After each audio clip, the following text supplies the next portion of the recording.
Welcome back to the final installment of T. Frank and Fitz Talk Shop here during spring break. I am wearing my spring break shirt. This is the most colorful thing that I have while still not having any color in my face. Fitz is currently in Florida getting all of that sun. Hopefully, I'm just going to remind you now, wear your sunscreen so you don't turn red. You look like you tan really well. I'm not concerned. You're not Nate, but still, like I'm always, you're going to be really close to the equator. So just be careful. Are we setting the bar at I'm not Nate? Because that is it's a long distance. Right over that one. Yeah.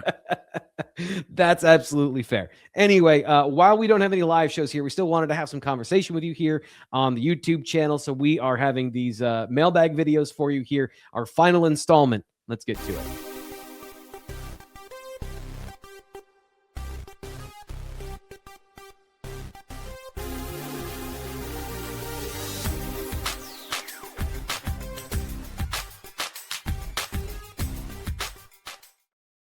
Okay, so we're starting with a question that I definitely don't know the answer to, and I would hazard a guess nobody knows the answer to, because that's how it's phrased here from JMill987. He says, I'd love to see the NCAA's new tampering spring portal penalties be enforced. Do you expect the NCAA to be effectively enforcing these penalties, or is there any reason to believe they can be shot down in court? So there is no spring transfer portal window, and I guess what JMill is saying here is that maybe guys will still try to transfer in the spring after they lose a position battle during camp.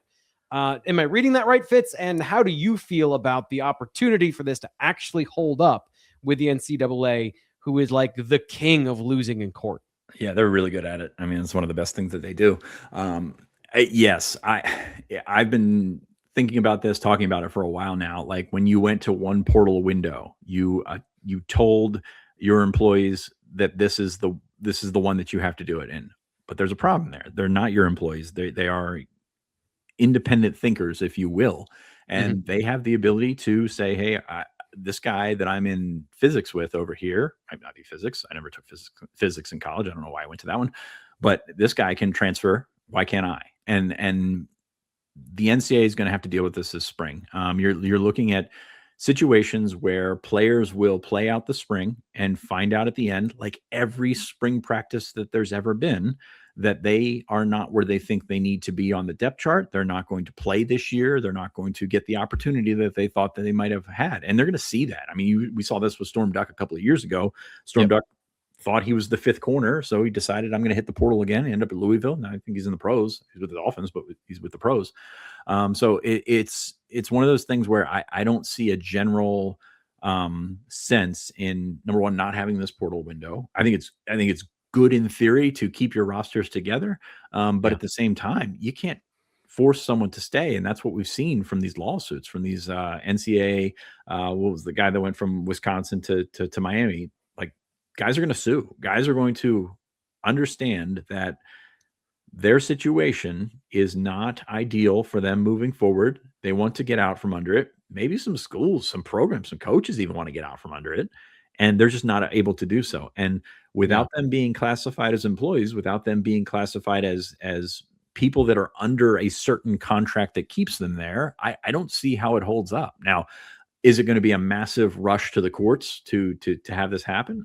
Don't necessarily think so. It's probably not a situation where Penn State's very prominent among those conversations, given how they brought together their roster. But I just don't see a way around it. It's very tough to look at something if you're the NCAA, say this is how it's going to be. And for the audio audience, I'm shaking my finger sternly. But you don't have that kind of power in the general sense. Why they lose in court all the time. Yeah, the reason these things work on the professional level is they have exemptions. They have special clauses that allow them to operate like a monopoly and to do anti-competition things that don't appear in other places of American society, and they do here. That's what's been said by the Supreme Court when NIL was first introduced, and what happened in the last, was the House case that put in rev share. So that's the problem, is that even in that decision of rev share, that is saying that they're employees without making them employees. By getting an NFL level cut of the TV money, That's how that works. Those are employees that get a portion of that, and so they have to they're sign not into either. that. They have to opt into that. I think that's important to note. If you are willing to take, and this is all athletes, like even athletes that won't receive rev share money, opt into that because it's part of the deal, how you have to go about it. If you want to have the chance to earn rev share money, you have to sign into it. So I think that plays into it. But at the same time, like it's not saying this is not NFL free agency is going on right now. This is not them signing a 2-year contract. This is not them signing a long-term deal with an offer sheet or whatever it might be. So this is very different. And I have a hard time seeing it play out. Again, I don't know how much it affects Penn State, but you look at the roster construction, most of those guys, especially the Iowa State guys, know what they're getting. But a Penn State guy that was here, that stuck it out, and all of a sudden is not getting the opportunity that, I don't want to say he was promised, but the opportunity that he thought he was going to get with the new staff, that's a guy that typically hits the portal. So I have a hard time saying it because it's an entirely one-sided deal. Let's call it how it is. How's it going, Nittany Lion fans? My name is Justin. I'm born and raised in Pennsylvania, and this is my wood shop. We are Liberty Lumber Products. Come here, I want to show you a few things. So my company is now officially licensed with Penn State. So I want to show you the products that are now available at our online store. We now have some coasters that are available. These are handmade by our team here at Liberty Lumber Products. We have some very talented carpenters here. And we also have this cooler that's now available. So if you have any questions, you can reach out to us. Please follow us on our socials and check out what we have coming next. We got some big things. What is the value? Here's my problem is, we have seen the positive side of this for teams that are stable, like Penn State in the past, getting a Chop Robinson in the spring portal, getting a Trevor Pena. For as painful as last season was, he was still a positive influence. I would hate to think of that offense without Trevor Pena, honestly. Or that defense without Amari Campbell. Or that spring portal edition. Campbell, that's a great point. So there are opportunities for teams that have injuries in spring football, and for teams that realize maybe they didn't get what they thought in the transfer portal, to go and fill holes at this time of the year. And again, with the reduced roster to 105, and I say reduced given that there were walk-ons and guys that were not on scholarships and all that stuff, right? And so like the coaches would say, you've reduced our scholarship roster to 105, even if we can have more actual eligible scholarship players. Is there a part of this that's also advantageous for the school and secretly kind of hoping there is a spring portal of some kind where you can fix some of these issues? Like, how would Penn State, do you think Penn State got everything they needed, or would they be interested in adding somebody in the spring portal if there was one, just as the flip side of the coin here in that? Well, they're gonna practice in a couple of weeks here, and they're gonna maybe lose somebody to injury and have to patch that hole. This is, like I said, this is not the NFL with free agency where you can go out and sign a guy that's trade bouncing around. Yeah, you can't trade and you can't do all that stuff, but like you can't find a guy that's been bouncing around. If he's out there, if he's out there and he can help you, he's probably already been scooped up. But yeah, I don't see the downside because of the lack of teeth on the tampering stuff. Like, okay, I talked to Justin Lustig a few weeks ago when we had the coaches there, and I asked about Ryan Barker because Ryan Barker was very, very much coveted by other schools, big schools. And he was getting calls from other schools' special teams coordinators asking about Ryan Barker. Now, this is before he decided he was coming back for, the next season or whatever, but that's not technically tampering because it's not getting in touch with the player. It is doing all kinds of sort of, research, I guess we'll say that, and trying to gear yourself up to be prepared for it. But that's not technically tampering. And tampering is very, very hard to prove.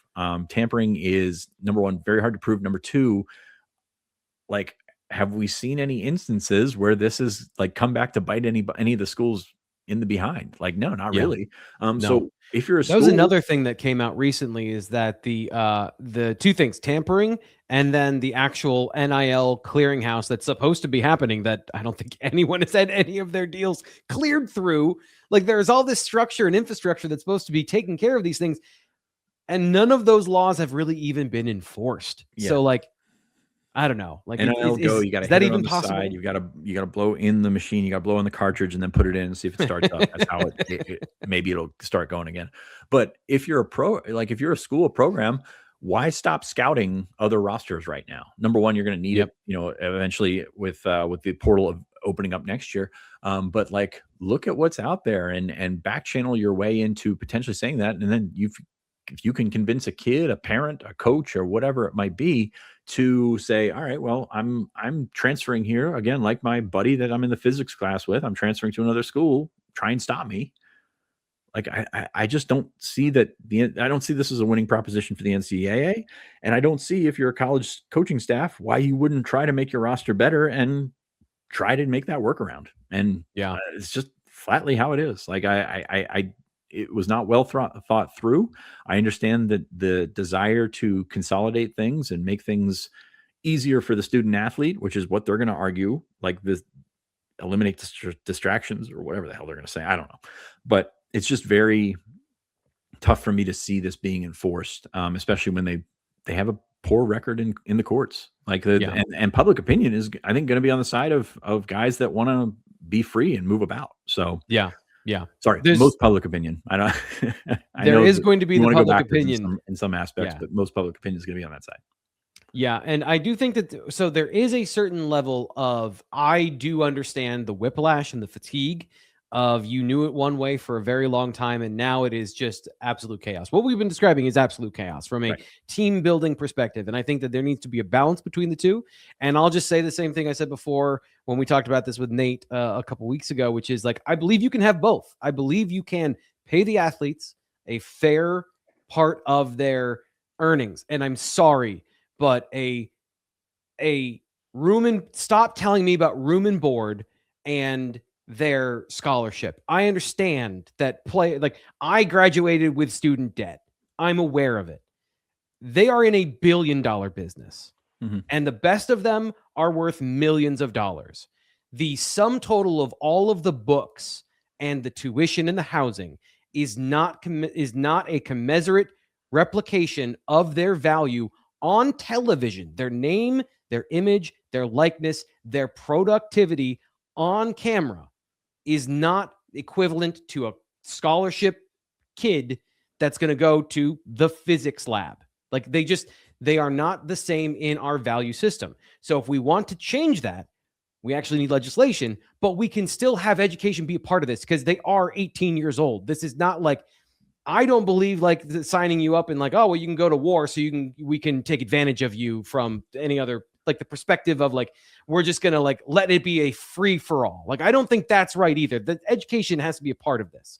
And I'm not trying to pee on the third rail, but I'm just trying to say like, there are elements of that we do need to still maintain within the college sport, because they are not adults. Like, I know legally they're adults, but Fitz, you and I have been 18-year-old men, not adults, not the cognitive development is not all there. And so I do think that is a value. The education is a value.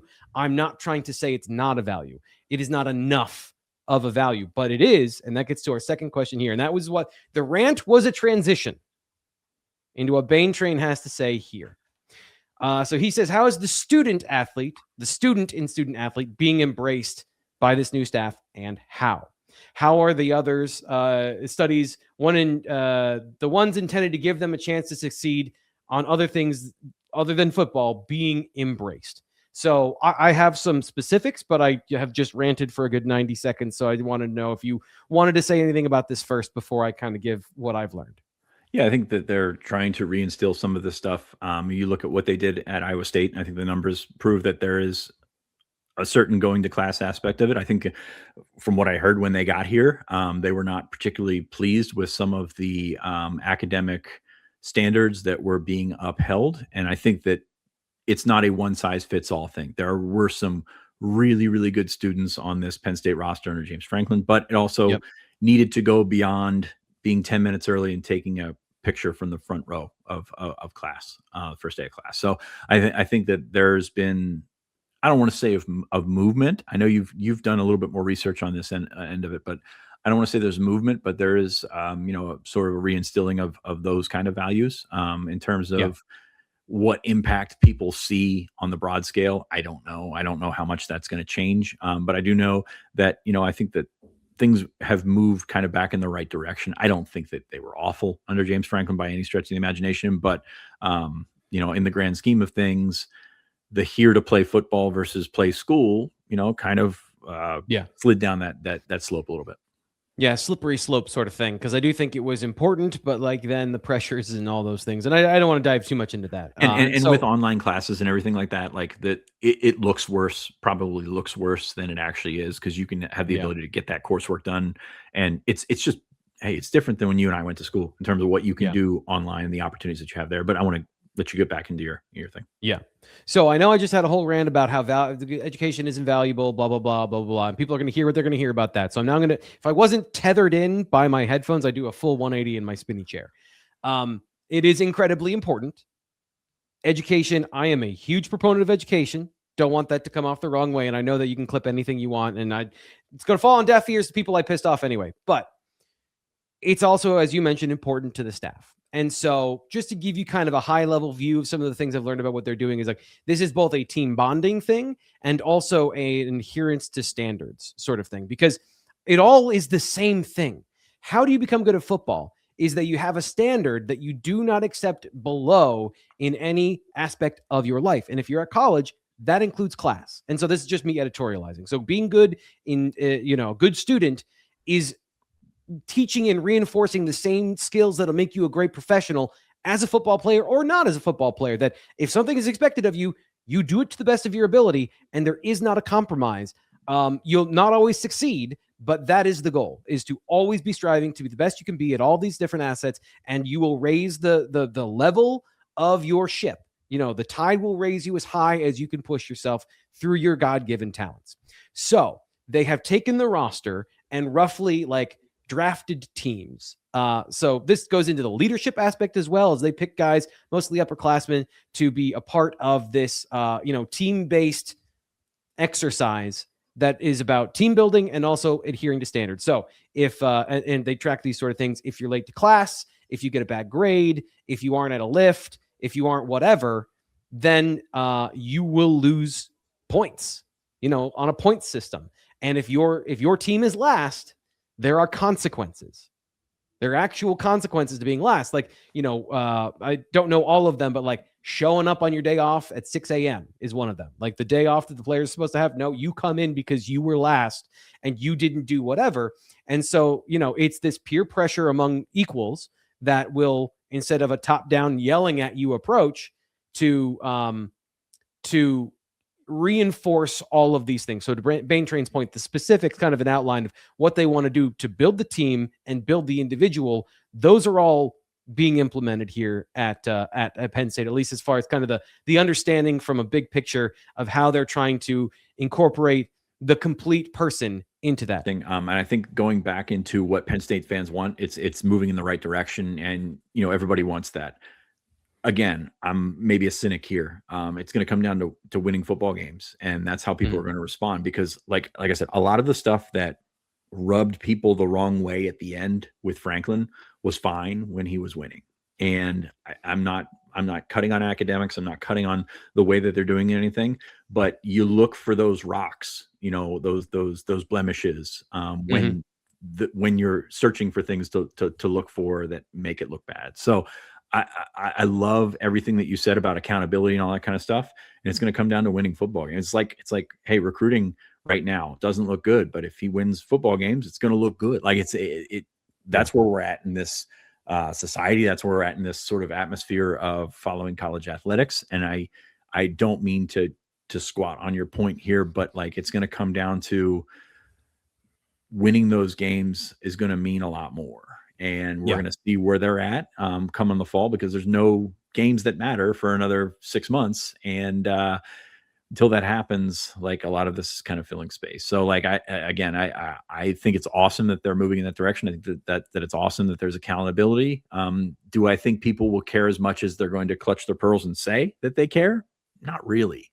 If he wins 11 games this year, nobody's going to be asking about the academic proficiency ratio. And those that do are going to be the drastic minority. So they already knew, right? So they already knew because they were invested in that idea before. I absolutely agree with that. What I would go back to is the guy knows how to run a program. He's done it really, really well at a really tough place to run a program for a decade. And you just got to go back and understand that everything that they're going to do is going to be methodical. Everything that they're going to do is going to be with a purpose. And you hope as a Penn State fan that purpose ends in wins, because that's the bottom line here. We spent the first half of this mailbag talking about the NCAA and the transferring and all that kind of stuff to make your roster better, to get wins, and the second half talking about academics to make this program put it on a pedestal from that aspect of it. But I think if you poll most Penn State fans, and after watching the reactions over the last 7 months since things went awry in the 2025 season, I think that we see where these priorities are. Yeah. And I mean, it's different ways of getting to the same conclusion, because the point of all of this is to win football games, right? So being accountable and being somebody who follows through, you're hoping that characteristic trait, whether it's in biology or on 3rd and 7 with 2 minutes left and you need to do your job to complete a play so you win the game, you're hoping that skill translates across spectrums, and you're trying to build a team that wins by having the accountability and all those things. So it's just different ways of trying to get to the same goal, right? The grand experiment looks a lot different with 500 seasons. Yeah. And it was a wonderful, wonderful thing. And that is why Penn State is where it is in the national grand scheme of college football. Absolutely wonderful thing. But he won games, and that's what matters. And we'll see how this continues to go. I don't want to seem, like I said, I don't want to seem too down on it, too pessimistic, because I think all that stuff matters, and I think it's what sets Penn State apart from a lot of different programs. But we saw how short the leash was this year, and we saw how things can go poorly, and how those blemishes, how those different warts show up, and how they're taken differently when you're winning versus when you're losing. And that's maybe an unfortunate circumstance of how far we've come. But I think it's kind of always been in the back end of most people's minds. Yeah. We could go another 20 minutes just on some ideas that popped in my head, but let's not do that. Let's get you out the door. Yeah. Let's get you out the door. And thank you to everyone who sat through what I thought was a really awesome conversation over the last couple of days here during our spring break mailbag. Thank you to everybody who submitted those at bluewhiteillustrated.com.